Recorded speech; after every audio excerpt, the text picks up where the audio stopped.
Well, hello everyone, and a warm welcome to this Global Derivatives webinar, the very first of our new webinar series. I'm Ed Stapley, Editor-in-Chief for the Global Derivatives Conference, which takes place this May 9th to 13th in Budapest. We'll also be live tweeting this webinar, so you can come join in the conversation using the hashtag GDWebinar. So, XVAs have become increasingly important for quants. The challenge is to use ideas and techniques to manage XVAs holistically without overlaps, on a reference set beyond netting or derivatives funding, and with all the links to regulations and accounting in the right place. In addition to this core XVA issue is a growing relevance of disruptive innovation in finance. Specifically of significant relevance is the issue of distributed ledgers and decentralized clearing networks that can make contracts and markets much smoother and smarter than they are now. This opens up impressive possibilities for issues like collateral and closeout of strong impact on XVAs. So today I'm joined on the line with Massimo Morini, who is the head of interest rates and credit models at Banca IMI, who's going to be discussing key challenges posed by XVAs and the future practical possibilities that can be unlocked by blockchain. So a warm welcome to Massimo. But before I hand over to Massimo, I'd like to remind you all that we'll be holding an interactive Q&A after the presentation. So if you've got any questions during this presentation, which you're about to see, you can send them over to us using the orange Ask a Question button, which is just at the bottom of your screen. So now I'd like to hand over to Massimo.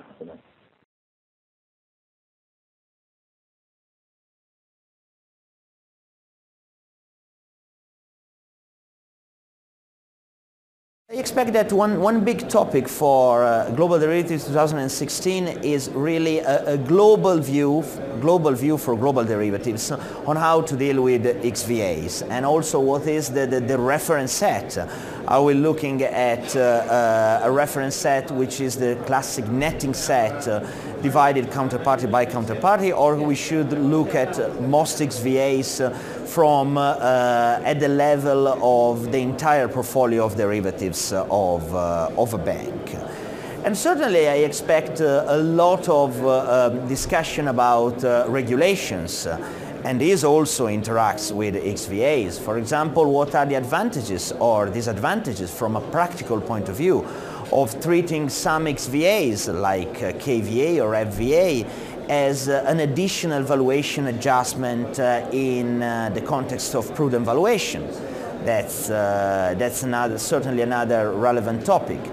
Then we should not forget that we are in a very peculiar market environment where, for example, we are now dealing every day with negative rates, and of course I'm expecting models that are absolutely compliant with a reality characterized by negative rates, but I expect also some deeper reasoning on what is involved. For example, nowadays negative rates also mean that in some models we have to use a negative speed of mean reversion. What does it mean, you know? It probably means that the meaning of this parameter is no more a reversion towards a long-term mean, but a way to model the fact that we have two different scenarios in front of us. One where we go back to old reality of positive rates, and one where we get into a new normality, which is a normality of negative rates. And well, this also interacts with the topic of multi-curve. We have been living with a multi-curve for many years, but yet things about volatilities of different curves, correlations, or a model that takes into account all the risks that generate multi-curve is something we are still waiting for. In 2016, Global Derivatives will include also a FinTech Day. It's absolutely the right time to do this, and this FinTech Date will not be separated from the rest of the conference because, for example, nowadays FinTech could be the solution to XVAs. As you know, nowadays the major banks have united in order to look for the best technological solution in this direction.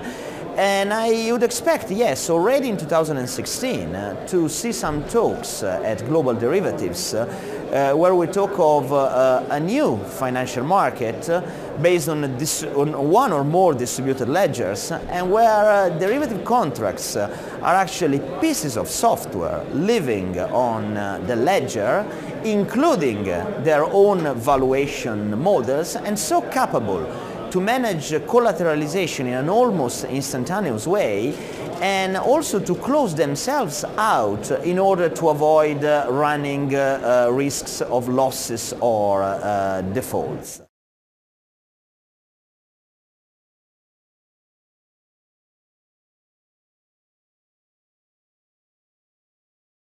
Well, thanks for that presentation, Massimo. Really interesting stuff. I would encourage everyone who's logged on, if you haven't already done so, do submit your questions via the orange Ask a Question box at the bottom of the screen. But I'll kick things off. And Massimo, thank you again for joining us. I'd like to ask. Yeah, it'd be great if you could answer maybe this question I have, which is, do you see any overlap between KVA and FVA, and between also KVA and CVA? Actually, if we think of what capital is essentially three things. Capital is, first of all, the tool through which actually the shareholders own an institution or a bank. But then secondly, capital is also a way to raise financial resources, because when a bank issues shares, they are also raising cash. And as a third thing, capital is a form of protection against default risk, because differently from raising resources through debt, raising resources through capital do not generate any additional default risk, because there are no payments to give contractually back to any creditors. Because of that, yes, KVA does overlap with FVA, which means that the old approach of assuming that the cost of funding of a deal is totally made through debt is obviously out of date and not correct, now that we are aware that every deal we make generates a need for capital, due also to regulatory requirements. And there is also an overlap between KVA and CVA, because CVA amounts basically to the cost of hedging in the market our default risk, while KVA amounts to an alternative approach to protecting against default risk, which is holding enough capital basically to withstand even a default crisis for our counterparties. In a situation where we actually charge to clients, or we actually account for CVA without considering how much capital we are already keeping against default risk, or the other way around, we keep capital without considering that we are also hedging our exposures in the market with using the CVA charge, we are actually making a potential double counting. So yes, there are both overlaps that were mentioned in the question. Okay, fantastic. I've got a good question here as well to sort of follow up on that, which we've just received. Do you think KVA should be based on economic capital or on the regulatory one, with that in mind? Well, yes, it goes back a little bit to what I was saying about the first question. Essentially, KVA arises certainly when there is some misalignment between regulatory and economic capital. Because if we think of the situation of financial markets 6 or 7 years ago, no one was even mentioning KVA. The reason for that is not that people were not actually remunerating their capital. They were remunerating their capital, but that was considered simply the profit of the deal, the margin above the base price, or if you prefer, that was the ROE, the return on equity. The reason why in the last years we have been talking about KVA as if KVA rather than a profit was a cost is also because in the current regulatory framework, for example, not all the hedges that a bank puts in place against credit risk, for example, are recognized by regulators. Because of this reason, I would say that one fundamental driver of KVA is the misalignment between economic and regulatory capital. Interesting. Thanks very much. I've got a question here to follow up on there. Do you think AVA or PVA will be a big hit on banks' capital? And also, do you think there are overlap between the two? Well, I mean, it's a question that it is difficult to answer because, for example, AVA are essentially a framework where every bank can decide what goes there. I'll give you an example. If a bank, maybe some years ago, decided to represent their funding value adjustment directly in the fair value of the balance sheet, probably the FVA will not appear in the additional valuation adjustment of this bank.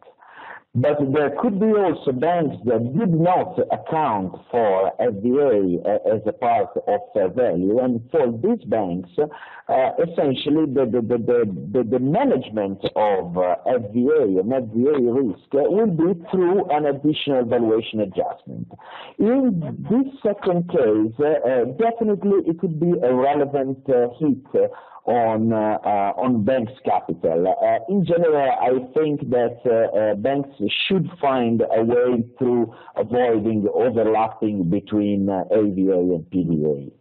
Okay, and it's the same with the overlap between AVA, CVA, FVA, and KVA, would you say? Can you repeat the question, please? Yeah, and the overlap between AVA and CVA, FVA, and KVA.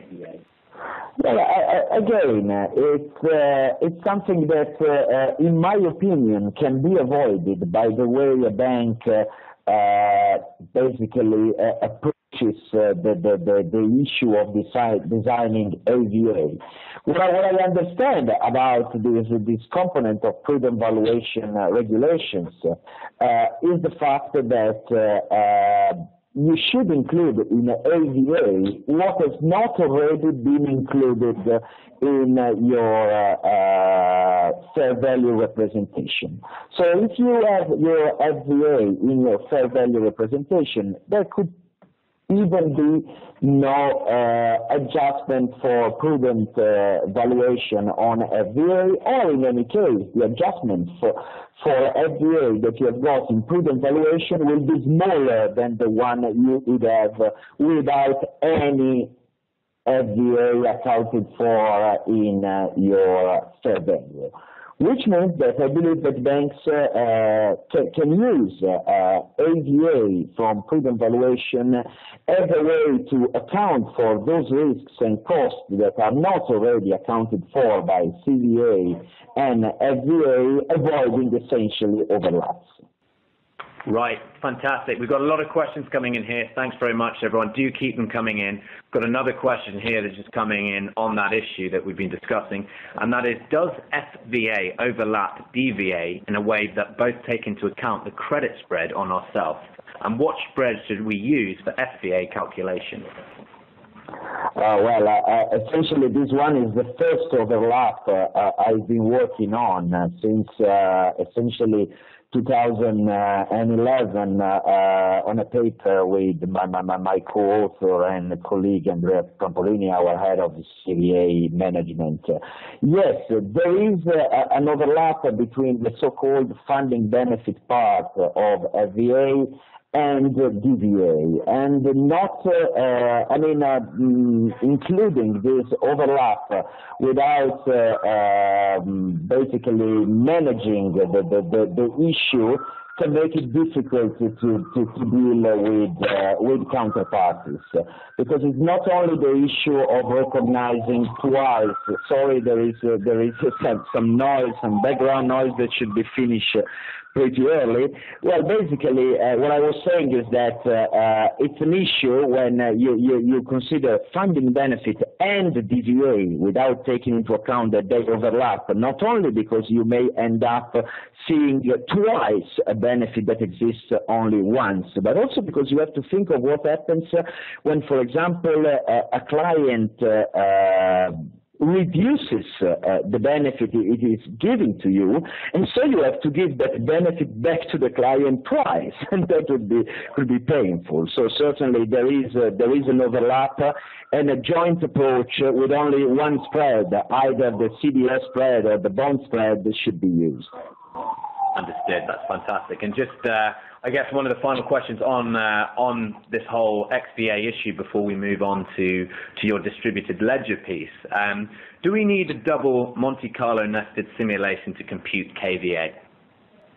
Well, that was the first proposal that was made by the first pieces of research, and it's obviously the first solution that came also to the mind of all quants at that time. But considering that usually capital is computed using just the internal model exposures that are, let's say, real world, not risk-adjusted exposures, it is very interesting to analyze if we can get a value for KVA without any need to go through a change to the risk-neutral measure. And I believe this is possible. This is associated to the issue of which rate we have to discount when we compute KVA. And actually, I will come out with a piece of research on that pretty soon. Okay, fantastic. Well, yeah, just a reminder to everyone, brilliant questions so far. Do keep asking away. So, Massimo, I'd like to ask you a little bit about your distributed ledgers or blockchain piece. You mentioned sort of beyond the hype about blockchain. I wanted to say, there's a question here. What aspects of Bitcoins are really useful in finance? Well, it's interesting, because many people, when they think about Bitcoins, they think, for example, of the issue of miners, those validators of transactions. Well, probably financial markets do not need miners. When people talk about Bitcoins, many people also think about cryptography that allows you to access to your funds and potentially to your smart contracts without going through an intermediary. Well, cryptography is probably going to be useful also for finance if interesting applications are created on a distributed ledger. But the real aspect of Bitcoins that is of interest to finance is the distributed ledger itself. So it is the idea that we move from everyone having its own totally separate accounts with the need of going through very frequent reconciliation to make sure that the market is basically agreeing on the value that the market is exchanging, to a reality that is more similar to the Bitcoin blockchain, but with the addition of smart contracts, so of elaborate transactions on that give a unique representation of a transaction automatically agreed by the two parties, making potentially everything much faster, much more precise, and much more efficient, even if we are really just at the beginning of this process. Okay, brilliant. And just on that theme, I've got another question here, whilst we're on the blockchain area. Is the market framework really ready for an immediate application of distributed ledgers for derivatives? I guess that's a really key question there. Yeah, congratulations to the attendee that made this question, because that's quite a congratulations. That's quite a crucial question, because the answer is under some points of view that the markets are now in the exact condition that they can benefit from this technological development. Because compared to the markets of many years ago, we are now ready to more transparency. We are now ready to a much more generalized agreement on valuation. This is visible when we agree on a standardized initial margin model, when we agree to share basically our pricing approach every time we deal with central counterparties. So in this sense, the market is surely ready to benefit from, even the derivatives market is ready to benefit from this new approach. But on the other end, there has been a lot of focus on the technological side, and that's certainly very, very important. But much more important than the technological side is that the distributed ledgers idea is a change of business model. It's also a change of legal framework, because we are not ready now, even if we understand that it is a good idea now that contracts go towards, they move from being pure paper to being pieces of code, because we already know that it is then pieces of code that essentially drive our transactions. Our legal frameworks are not ready to negotiate pieces of code. And at the same time, even if we understand that under some points of view, the fact of having very many ledgers rather than one distributed ledger is now an inefficiency, our accountancy rules and standards are not actually ready through a distributed ledger. So I think it's very important that we keep very keen eyes on this revolution, which is probably starting, but without at any time confusing it with something that could be surely ready at full power in a short period of time. Yeah, absolutely. I know everyone is really interested about the future, of banking, and blockchain. Distributed ledgers plays a big part in that. I know that at Global Derivatives in May, we'll be really delving into that in a big way, during our Disruptive Innovation Summit. So that's great to hear, and really great questions. Keep them coming in. Really good. I know that we've got a lot of questions here, and I know that a lot of them are coming in about XVA as well. But I've got one last one here, on the blockchain piece, and that is sort of, are you aware of solutions to the concurrency issues of smart contracts in blockchain, or DLTs in general, and to the issue of privacy in the validation of transactions? So,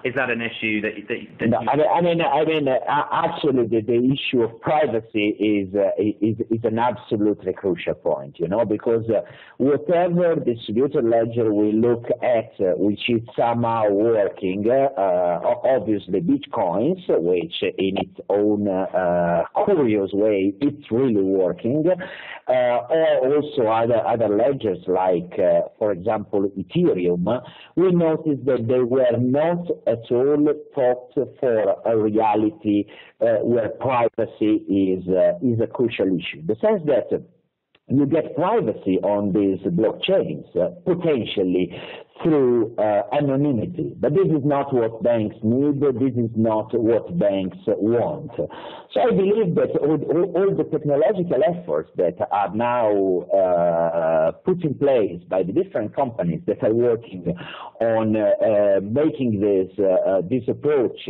up to the standard of financial transactions are addressing privacy as the first point. Yeah, good point. And what does blockchain mean for liquidity management, Massimo? Well, probably it means a revolution. It means a revolution because I'll get into something more specific on this.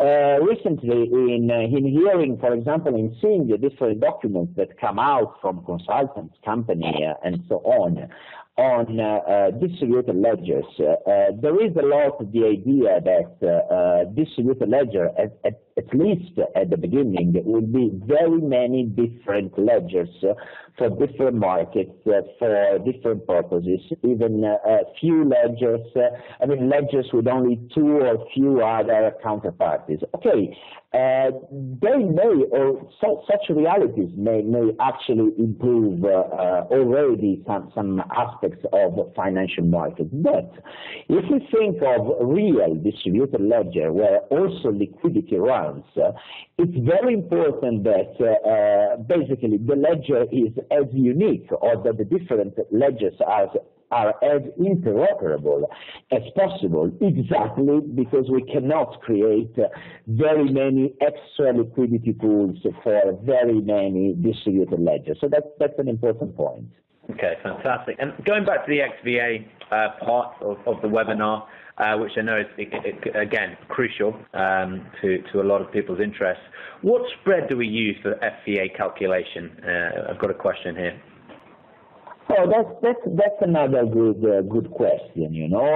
If we just suppose that we are happy, let's say we have already decided if we want to start from a bond spread or from a CDS spread, yet there is an important issue on how we progress, because I do not believe that for FVA representation our own CDS spread or our own maturity bond spread is the only choice. There are choices that can take into account at least two important points. If we are talking about FVA as a component of fair value, not necessarily it needs to be our own term bond spread, because essentially, that the fair value should be essentially an exit price. An exit price is actually the price we manage actually to achieve on the market, and that price will not reflect necessarily our bond spread. It could even be better, actually. And even if we are not thinking of FVA as a component of fair value, but just as an imperative computation, basically for charging correctly the cost of our transactions, we have to take into account that we are in a world where liquidity gets into bank in different ways. We always have to basically weight any source of liquidity through its own risk, but considering globally all the sources of liquidity that can be usefully applied to the financing of derivatives, we realize that we can have a spread which is a mix, which is a blend between our term spreads and our probably lower spreads. Great. And just a reminder to all listeners, we're sort of coming close to the end of the webinar, so any questions, any pressing issues that you wanted to ask, do get them in now, and we'll try and get them answered. But I've got one question here that's just come in, Massimo, and that is, would it be possible to hedge the DVA? How to proceed knowing that it's not used to buy protection on ourselves?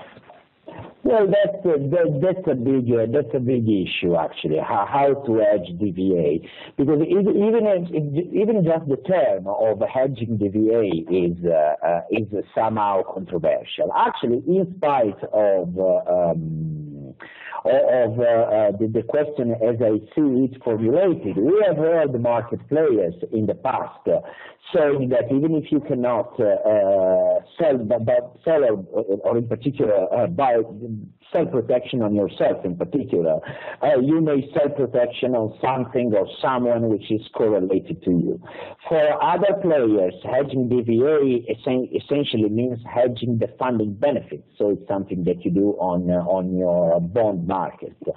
For other players, hedging DVA means more making sure essentially that when DVA goes up too fast, there are other elements in our balance sheet that stop it, and even more, when DVA goes down too fast, there must be other elements that actually counteract in our balance sheet. So I believe that under at least one, and probably a bit all of those aspects, it's possible to hedge DVA, even if it is not something like hedging interest rate exposure using swaps, obviously. It's a more complicated issue.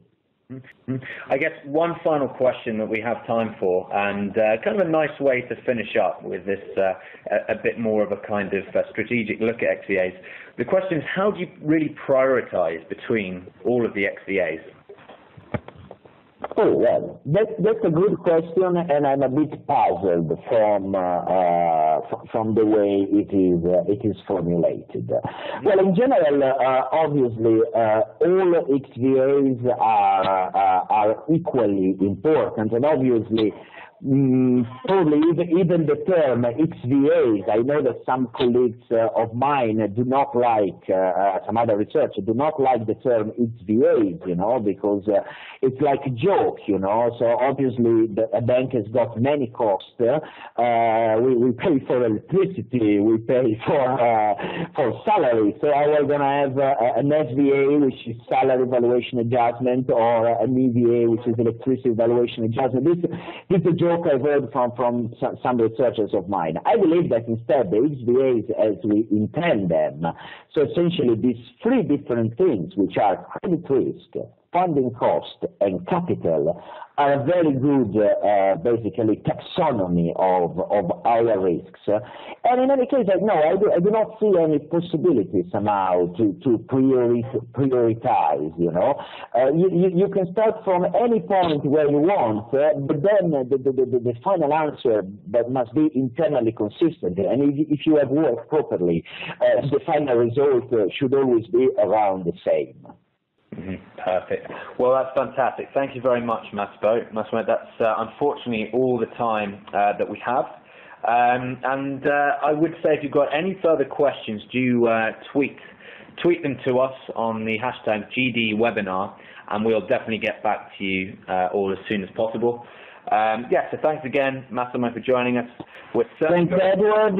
Thanks, everyone. And let's meet in Global Derivatives. Absolutely. We'll see you on the 9th to 13th in Budapest. Very much looking forward to it. So thank you, Massimo, again. If you've got any feedback on today's webinar to all listeners, or any recommendations for future webinars, please do complete our short survey at the end of this webinar, and it should flash up on your screen shortly.